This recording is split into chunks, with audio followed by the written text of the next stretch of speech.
Tumungo agad tayo sa unang issue sa memorandum na ipinalabas ng Interagency Task Force for Managing Emerging Infectious Diseases noong Sabado. Inaprubahan na nitong January 21st ang Philippine National Deployment and Vaccination Plan for COVID-19 vaccines. Ibig sabihin, asahan pong magtutuloy-tuloy na ang rollout ng pagbabakuna ng pamahalaan laban sa COVID-19 sa mga susunod na araw. At para po pag-usapan niya, kasama po natin si Vaccine Czar and National Task Force for COVID-19 Chief Implementer Secretary Carlito Galvez Jr. Good morning po, Secretary Galvez. Good morning po, Secretary. Magandang umaga po sa lahat ng ating nanonood at nakikinig sa inyong programa po ngayon. Opo, Secretary, update po muna tayo sa COVID-19 vaccine procurement sa bansa. Ano po? Sinabi niyo po sa weekly address ng Pangulo ay nakapirma na po tayo sa 5 term sheets out of 7 pharma companies. So ano-ano po ito at kasama po ba dyan ang sa COVAX facility? Hindi po natin masabi yung mga pangalan po ng but ang natin is may balita po sa inyo na we were able to lock in 100 million doses po. Opo.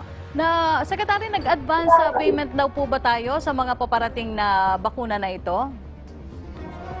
Sa ngayon po, ongoing po yung ating negotiation sa supply agreement. Doon po magkakaroon ng tinatawag natin transactions on the mode of payments and deliveries. So ito na po yung tinatawag natin talagang head of terms na talagang ito na po yung tunay na po natin kung kailan po tayo magbabayad at anong araw or quarter magkaroon ng definitive na delivery.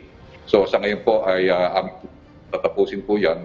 Ngayong buwan po yung supply agreement. Kasama po dito yung titingnan po natin yung end-to-end na storage facility na i-authorize po ng DOH at i-accredit po ng ating mga vaccine manufacturers. Opo, sir, ito pong inaasahang darating ngayong Pebrero na nasa 3 million doses na bakuna. Pwede po ba natin linawin kung kanino at saan po ito o plano iturok yung first batch po ng mga COVID-19 vaccine na ito?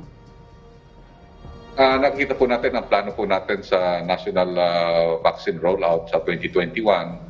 Ang pinakauna po na directive po ng WHO na magbibigay sa atin ng COVAX ay kailangan po unahin po natin ang preservation ng ating healthcare system. So yung COVAX facility po ay nagbigay po ng sa atin ng positive favorable response na magbibigay po sila ng 177,000 na na vaccine ng Pfizer at humigit kumulang sa 5 to 9 million na vaccine naman po sa AstraZeneca. At dahil po yung pinupute po namin yung more or less 35% po ng AstraZeneca ang darating po ay more or less 3 million ang darating po na vaccine from COVAX facility this coming first quarter. Opo, Secretary, bilang pangunahing pong negosyador ng bakuna para sa Pilipinas, ramdam niyo po ba yung issue ng mga sinasabing hoarding, lalo na po ng mayayamang bansa? Nakikita po natin, totoo po yun. Nakikita po natin talaga na more than 80% ng ating vaccine na global supply ay nakuha na po ng mayayamang bansa. At nakita po natin ngayon na more or less 53 countries lang ang nagro-roll out, pero 70% ng rollout po nito ay sa 4 na mayamang bansa lang po. At nakikita po natin talaga na tayo katulad ng mahirap at nakikita po natin na tayo po ay nagkukumahog po na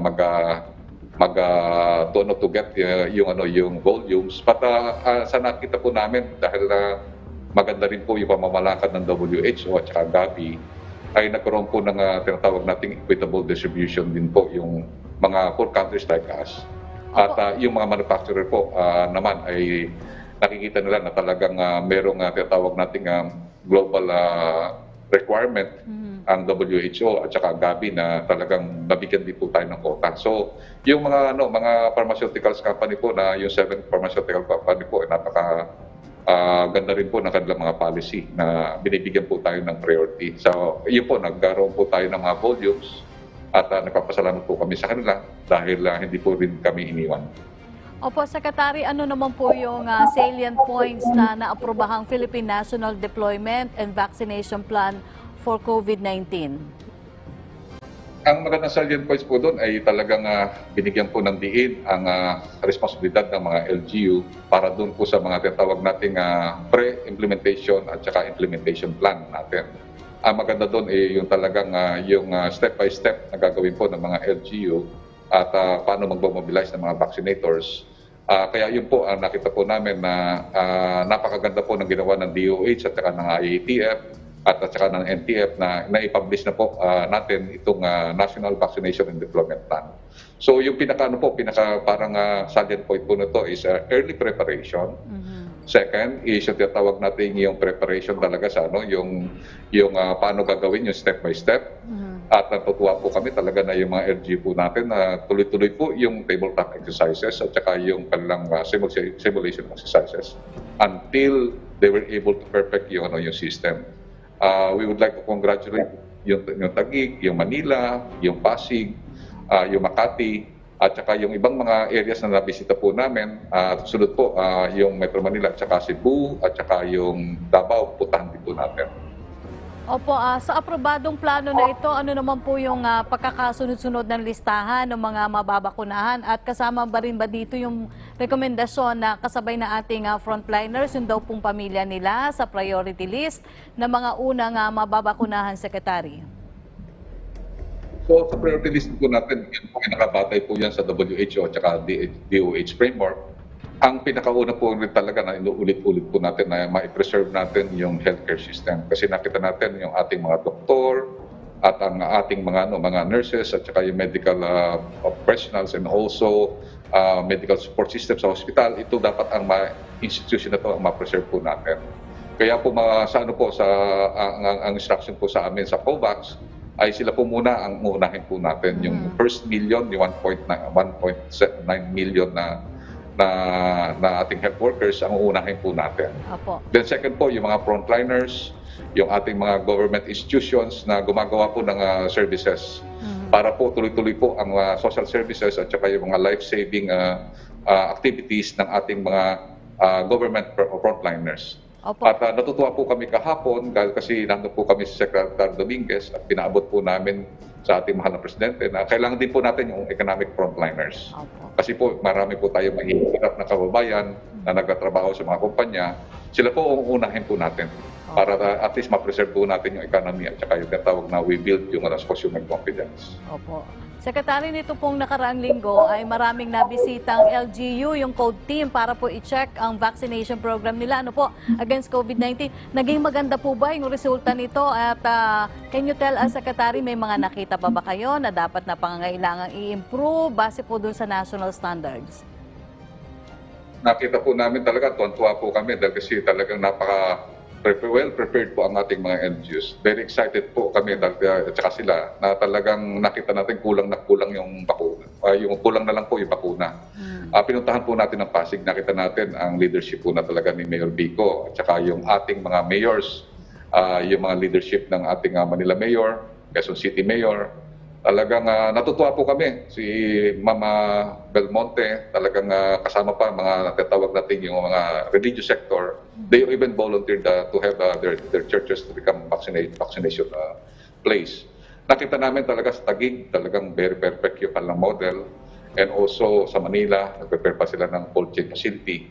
Prepare na sila. Wala akong makita na pwede kanilang magawa. Ang inano ko lang po sa kanila is kailangan na punduhan po nila yung patagdagan nila yung mga vaccinators.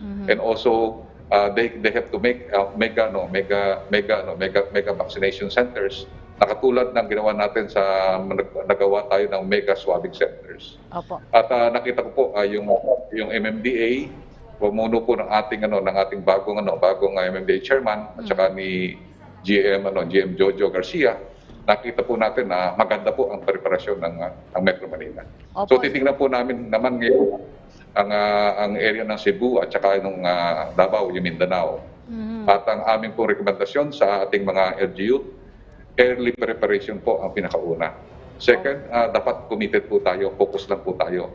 Maraming mga political noise at mga nasisira sa atin, pero ang gawin po natin, focus lang tayo na ating puntahan yung sinasabi ni Presidente na talagang taguyod natin itong vaccination plan natin at talagang porsigduhan natin na hindi tayo magkamali at talagang ito po ay ma-implement ng maayos at makapag ano po tayo na ma-save natin ang lives at saka ang ating economy ay ma-recover po natin.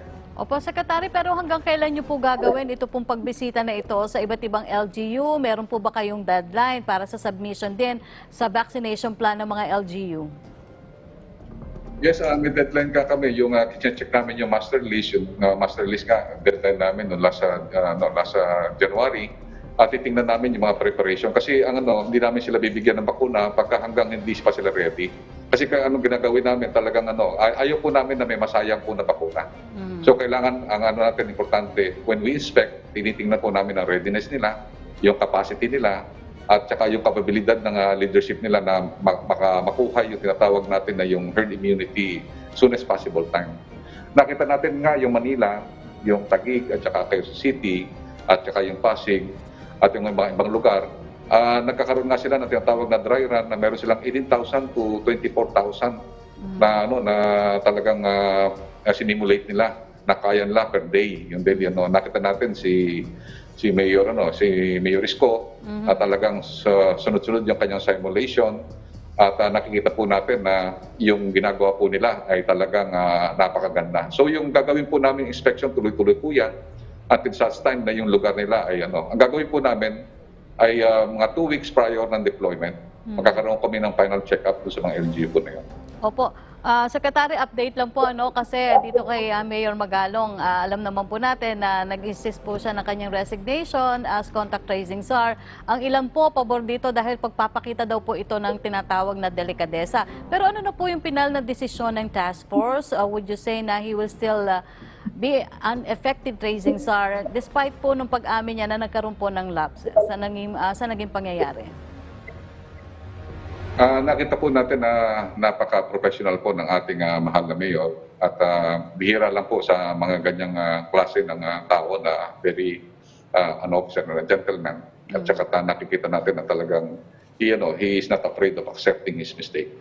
Pero nakikita ko po, sa totoo lang po, wala po siyang katulad. Nakikita namin na yung paghihirap niya bilang tracing czar.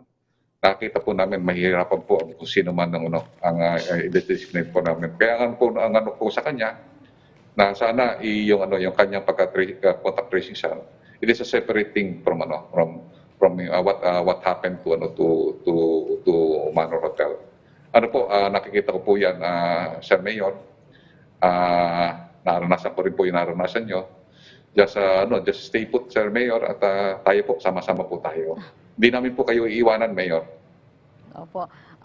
Secretary, pero may nirekomenda po ng Okta Research Group kahapon po na interview natin na itas daw po yung quarantine classification ng Cebu dahil sa dumaraming bilang ng COVID-19 cases doon. Bakit po hindi siya napasama sa mga GCQ areas for February? Alam naman po namin na bibisitahin niyo na po ang Cebu sa lalong madaling panahon, Secretary.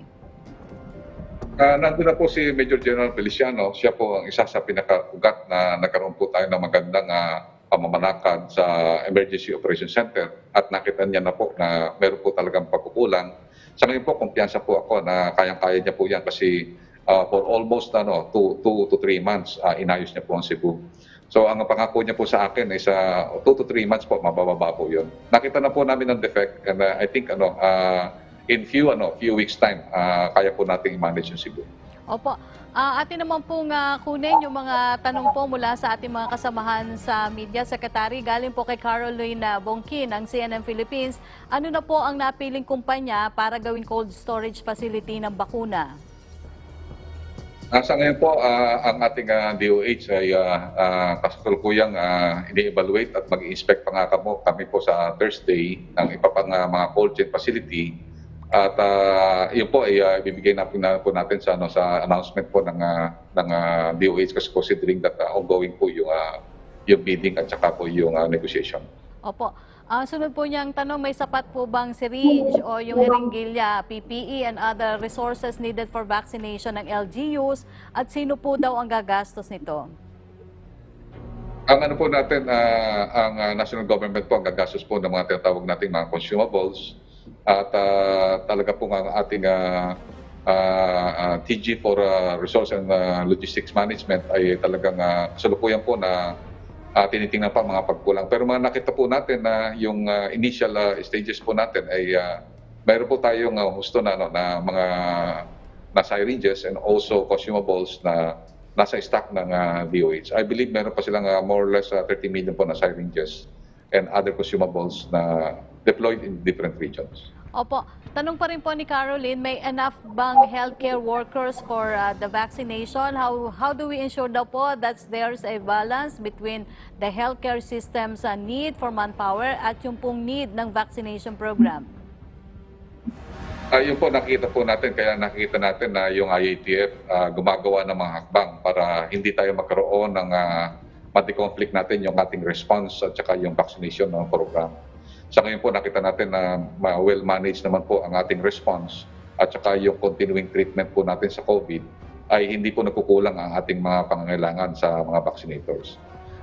Natutuwa po kami dahil kasi sila Dr. Beverly Ho ay nakakaroon po ng tinatawag nating continuous na town hall meetings at ang kanyang mga ay marami na po nagbo-volunteer na mga medical professionals and also mga nurses, mga tinatawag natin mga kamadrona, yung mga midwife, and even mga pharmacist. Talaga nagkaroon na po tayo ng tinatawag na town hall meetings. And yung private sector din po, yung mga private hospitals, they are volunteering for tinatawag natin yung mga healthcare facilities nila ay magamit po natin. Yun din po, pati nga po mga religious ay nagbo-volunteer po dahil kasi sa mga religious po natin, yung mga Catholic CBCP at saka yung ating sa Iglesia ni Cristo, meron din po sila ng mga tinatawag na mga medical personnel na pwede po nilang magamit sa mga volunteers po natin. Opo. So nakita po namin na Yusek Rocky, we have more than enough vaccinators at ano po rin natin ang ating mga LGUs ay talagang we are projecting magkaroon po tayo ng mga 25,000 vaccinators nationwide. Opo. Secretary, tanong naman po ni Sam Medanilla ng Business Mirror, may na-sign na po kaya na supply agreement ang government for the purchase daw po ng COVID-19 vaccine? If yes, for ano pong vaccine kaya ito at meron po kayang scheduled na dumating sa mga ito this month?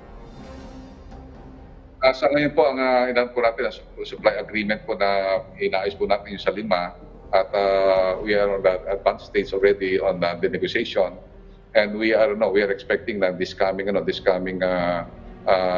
of month of February ay matapos na po yung lahat yung details ng supply agreement. Sa atin po meron pong darating ngayong first quarter na more or less 1.5 million kasama po sa COVAX po ito. At hopefully magkakaroon po ng early rollout yung ibang mga nakaus po natin dito sa second quarter. Opo, ang second pong tanong ni Sam ay nabanggit daw po ni Secretary Dominguez on Monday na tinatarget po ng government na mag-purchase ng vaccine for 92 million people kahit na 70 million lang po ang target na beneficiary para po sa government vaccination drive. So ano po yung plano ng government gawin sa excess na 22 million doses of vaccine kung sakali po? Nakikita po natin, nagkabago po yung datos ng ating herd immunity because of the new variant. Nakita natin ay tinaas po ng ibang mga expert na hindi lang 70% but 85%. Nakikita po natin yung yung aming decision na taasan po yung volumes na 148 or even higher kasama po yung COVAX magiging 188 po yan. Ay nakikita po namin kasi yung tinatawag nating slippage or yung shortfall or yung problema ng tinatawag nating supply. So nakikita natin sa Europe at saka sa ibang lugar sa US, nagkaroon ng shortfall of manufacturing because of yung raw materials talagang hindi kaagad-agad po yan na magagawa. At nakita po natin na only 0.5% pa lang ng population na 7.8 ang nababakunahan. At nakikita po natin na ang range lang po ng pagbakuna is 6 million per day. Global na po yun. So nakita po natin talaga na kailangan damihan po natin yung ating angkat para pagka just nagkaroon ng slippage, tamang-tama po yung natin na hindi po tayo magkukulang ng bakuna sa ating 70% to 80% na populated. Kaya po tama po yun, yung ginagawa po ni Secretary Dominguez, and we really want to commend him because talagang yung kanyang projection being a financial planner nakita niya po na talaga yung mga possible variables na pwedeng mangyari. So yung contingent ano po natin, at least meron po tayong contingent na 40 million doses. More than 40 million or 80 million doses na meron tayong pataan para yung ating sakto lang po. Opo. Tanong pa rin po mula kay Sam Renilla, sino daw po o anong government agency ang mag-ensure po ng LGUs to comply with the priority list of sectors ng government kapag po nag-start na ang rollout ng COVID-19 vaccine this month? May magiging sanction po ba daw sa mga nasabing LGUs kung di sila makakapag-comply sa nasabing priority list? Lagi po yan na sinusupervise ng ating mga CHDs ng ating mga DOH regional offices. And then ang po natin is ang NTF at saka IETF po, iikot rin po na talagang magkaroon po ng tinatawag na inspection para at least bubusisiin po natin yung priority listing.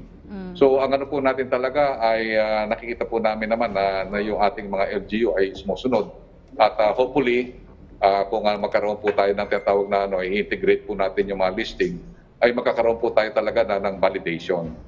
So, makakaasa po kayo na yung mga LGU po natin ay talagang isusupervise po natin at saka nakita po naman na yung mga LGU is very, very responsible na talagang ang pinagano po natin is there is no privilege access o magkaroon talaga ng equitable access para priority po pa rin po natin ay yung ating mga poor communities at saka mga vulnerable at saka mga frontliners.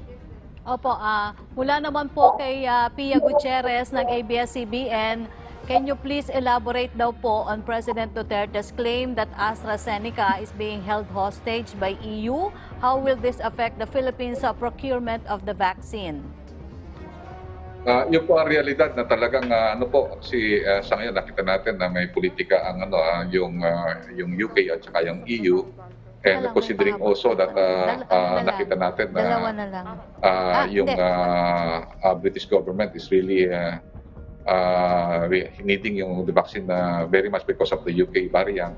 Nakita natin talaga na they are haggling for supply. Pero sa atin po wala tayong problema dahil kasi yung supply po natin ay galing po sa plant ng Thailand at saka meron po tayong another plant sa Serum Institute of India na pwede po nating magkaroon ng tayo ng tinatawag na tie-up and possibly doon po ma-resolve yung natin, yung logistical requirement po natin. So wala po tayong problema dahil kasi po ang ating pong Southeast Asian distributor is coming from the Thailand manufacturing. At bukas nga po ay magkakaroon kami ng virtual inspection ng capacity ng kanilang planta. Opo. Tanong naman mula kay Tuesday New ng DCBB, nagkausap na po ba daw kayo ni Mayor Magalong makaraang siya magbitiw sa pwesto? Irrevocable po kasi yung kanyang resignation. Di raw ba siya mananatili sa pwesto kahit di nyo tinanggap yung resignation niya unless si Pangulong Duterte daw po mag-utos sa kanya na huwag umalis o huwag magbitiw? Ang baka akit po ako ng Baguio this coming next weekend at titingnan po, mag-usap po kami. At nakita ko pa naman, nag-uusap po naman po kami ni Mayor Magalong. At talagang halos parang magkapatid po kami niyan at talagang hopefully we can get over this. And talagang sa amin, sa National Task Force, irreplaceable po ang kakayahan po ni General Magalong. At talaga pong hindi namin po matanggap na talagang magbitiw siya sa contact tracing SAR because he have done so much from the start na talagang we are groping for answers. Malaki po ang naitulong ni Mayor Magalong. Talaga pong minsan ginagabi na po kami nag-transport sa iba-ibang lugar. And sa ngayon nakita natin na yung variant ng Bontoc at saka dyan sa Cordillera. Siya po nag-ayos po yan. Dyan po sa bandang area po niyan. Siya po ang tumutulong sa lahat ng mga pangangailangan po ng ating mga governors sa mga mayors. Opo. Tanong naman po ni Dreo Calonso ng Bloomberg, ano daw po yung 5 vaccine manufacturers that we have signed term sheets with and how many doses did we order from each one? And when do we expect daw po to sign a final supply agreement with these vaccine makers? Especially daw po yung Sinovac, from which we expect shipments later this month? Sabi ko na po because of my CDA, hindi ko po masabi specific yung 5 pong vaccine. At ang ano po natin, I can assure you na yung mga vaccine po na yun is one of the most sought na vaccine. At maganda po ang naging result po dyan, yung mga vaccine po na yun. At isa na po to yung mga, top 3 na mga vaccine na nasa market po ngayon. Pero update lang daw po dun sa China's pledge to donate 500,000 vaccine doses. And what vaccine brands will they give the Philippines and when do we expect to get them? Ang inano po natin, natin lang po natin yung EUA ng Sinovac. Sinovac po yun, yung donation po nilang 500,000. Once na po na nagkaroon na po tayo ng EUA at na-aproba na po ng FDA yung kanilang emergency use, pwede na po ma-transport dito anytime. Okay, maraming salamat po sa inyong panahon at maraming salamat sa muling pagpapaunlak sa amin, Secretary Carlito Galvez. Salamat po, Secretary. Maraming salamat po, Yusek Rocky, at mabuhay po tayong lahat sa laging handa. Okay, salamat po.